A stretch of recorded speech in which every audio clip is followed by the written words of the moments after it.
Hey guys, welcome to my garden. And so today I am going to be planting some bulbs that flower in the spring, and mainly alliums.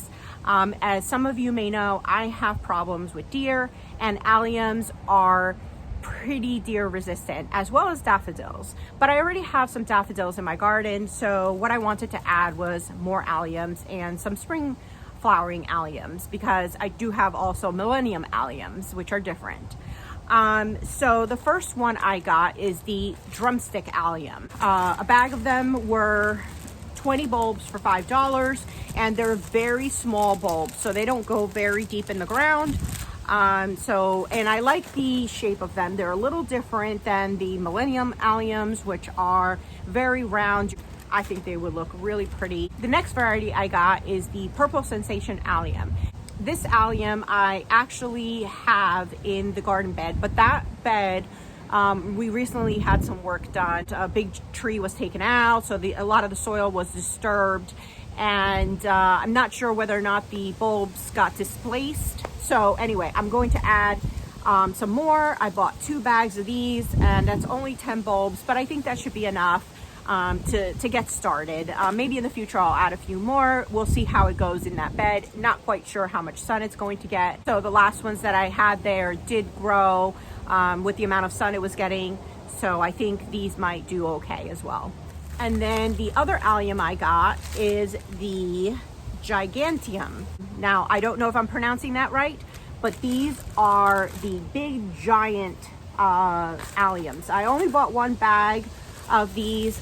There are 3 in this bag, and I'm really excited about these. I didn't find that many that looked good, and these were the best looking ones. So anyway, I got these about a month and a half ago, and been waiting for the weather to finally cool down and be able to plant them. So yeah, finally time. And I also got some crocuses to add to my garden. Now, I do have some in my garden already. I have one that is purple and yellow. I got these purple ones. These are solid purple, and then these striped variety to add. So while I'm out there, I'm going to pick a few flowers to dry. This is my first time trying it out. I have a kind of fun craft in mind for the flowers, dried flowers. And before the frost comes, which is probably going to be in less than a week, I'm going to pick whatever I've got and give it a try and see how it goes. Anyway, so let's get started. So for the drumstick alliums, I'm going to place them in 3 spots in this garden bed, and I'm going to put them in clumps of 6 or 7. So as many of you may know, pointy side up is how you plant bulbs. Drumstick alliums only need to be planted about 3 to 5 inches deep. So I put them in about 3 inches because you have to factor in the mulch. And I have 2 inches of mulch, so that makes it 5 inches of soil. I am planting the purple sensations in front of the hydrangeas, and then also the giganteums behind the hydrangeas.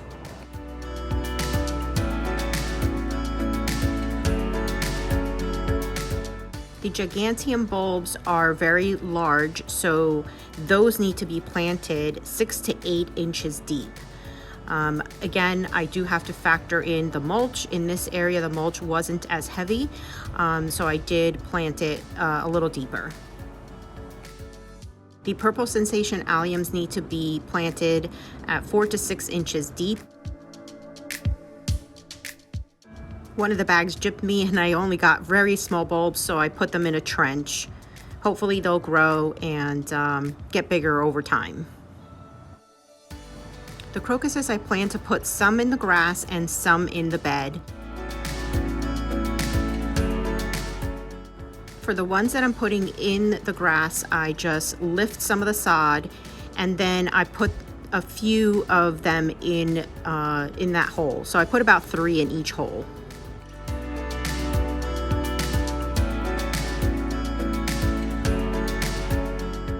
For the ones in the garden bed, I dug out a trench and then just planted them all spread out in that trench. I sprinkled some cayenne pepper on top just to make sure that the squirrels leave them alone. So now I'm just going to pick a few flowers that I'm going to dry. These are some beautiful geraniums that I have.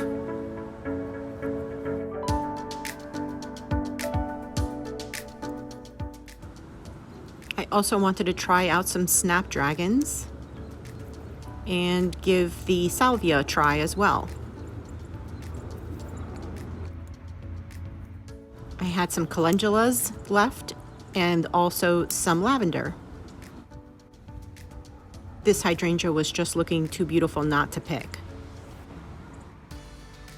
I'm using this notebook from Dollar Tree and some parchment paper. I decided to use the notebook from Dollar Tree because sometimes the flowers I've seen can get a little wet and can damage your book. So I'd rather put them in between the pages of this notebook, and I put them in between maybe about every 10 pages.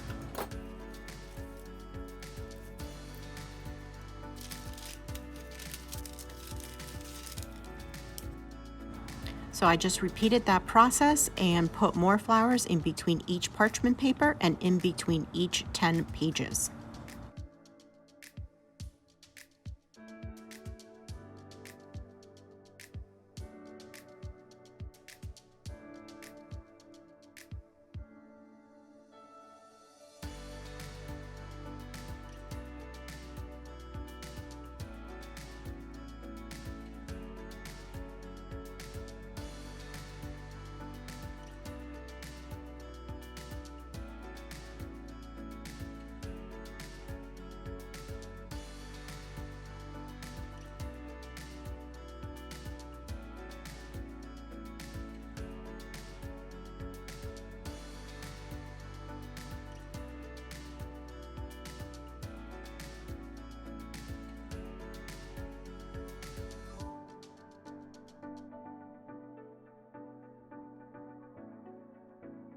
After I had finished, I realized I didn't pick any of the Japanese maple leaves, so I went back out and got some of those.